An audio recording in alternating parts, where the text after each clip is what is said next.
Hello बच्चों, चलिए प्रश्न को पढ़ते हैं। प्रश्न में है चालनी नलिका सदस्यों के द्वारा कार्बनिक विलयों के स्थानांतरण में क्या सहायक होता है।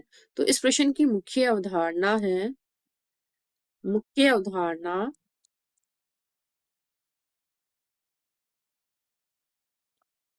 मुख्य अवधारणा फ्लोएम फ्लोएम के द्वारा क्या होता है, पादपों में बने भोजन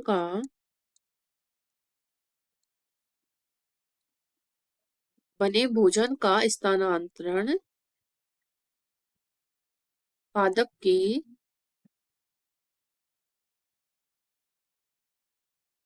अनेक भागों में होता है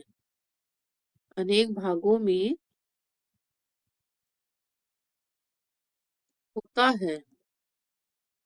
तो इस प्रकार फ्लोएम क्या करता है, जो पत्तियों में जो भोजन बनता है उसको पादप के अन्य भागों तक स्थानांतरण करने का कार्य करता है। तो फ्लोएम में उपस्थित जो चांदनी नलिका होता है उसके द्वारा होता है।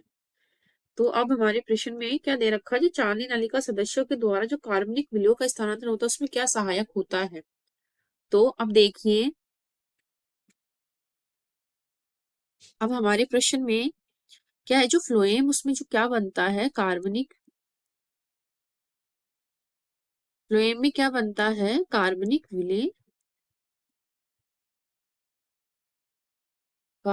विलय इनका जो स्थानांतरण होता है, इनका स्थानांतरण जो मुंज की थ्योरी है, हमारे मुंज परिकल्पना के अनुसार क्या होता है, चांदनी नलिका सदस्यों के द्वारा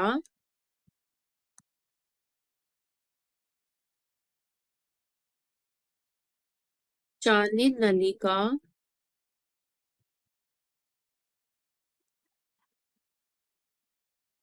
सदस्यों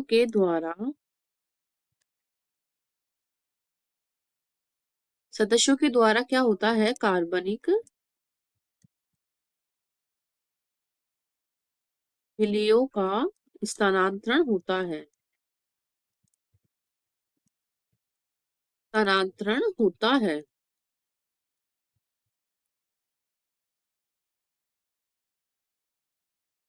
कार्बनिक विलयों का स्थानांतरण होता है। तो इसमें क्या सहायक होता है, तो इसमें एटीपी तथा एक वाहक, जिसको हम चालनी नलिका बोलते हैं, वाहक,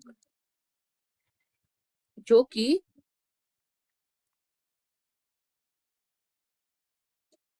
चालनी नलिका होती है, उस पर निर्भर करते हैं, सहायक।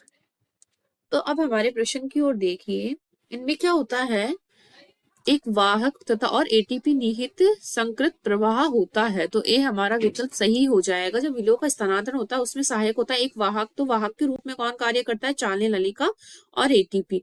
तो हमारे बाकी के विकल्प कट जाएंगे। कोशिका द्रव्य प्रवाह ये नहीं होगा, मूलदाब यहाँ लगता नहीं है, और पी प्रोटीन यहाँ काम नहीं करता है। इस प्रकार ए विकल्प हमारा सही हो जाएगा। आशा करती हूँ आपको इस प्रश्न का हल समझ में आया होगा। धन्यवाद।